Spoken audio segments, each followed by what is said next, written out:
Sa Angono, Rizal, hindi lang daw simbang gabi ang dinadayo. Patok rin kasi ang tradisyon ng naglalakad na parol. Silipin natin yan sa Agenda Report ni Pierre Pastor.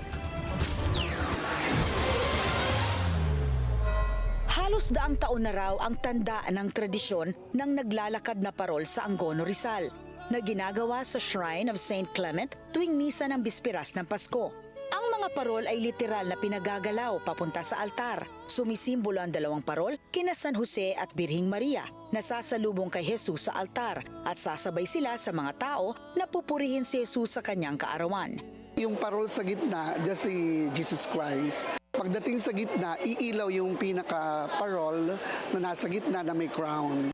Nagsimula raw ang tradisyon sa mga pamilyang Tolentino, Villamayor at Olidad at naipasa na ito sa mga sumunod na henerasyon ng mga pamilyang ito.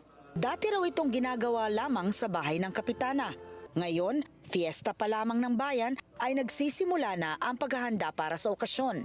Sa malayo maaring masabi na ordinaryong mga parol lamang ito. Pero kung sisipatin, may artistic details ang lanterns.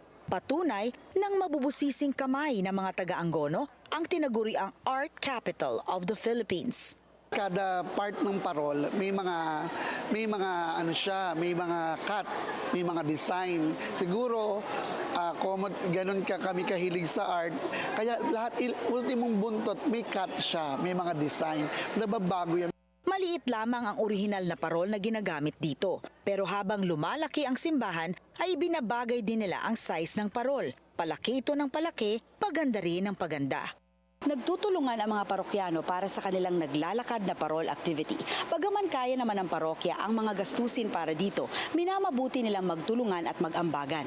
May paniniwala ang mga parokyano na kapag tumulong sa paggagayak para sa okasyong ito ay sinuswerte at gumagaan ang buhay.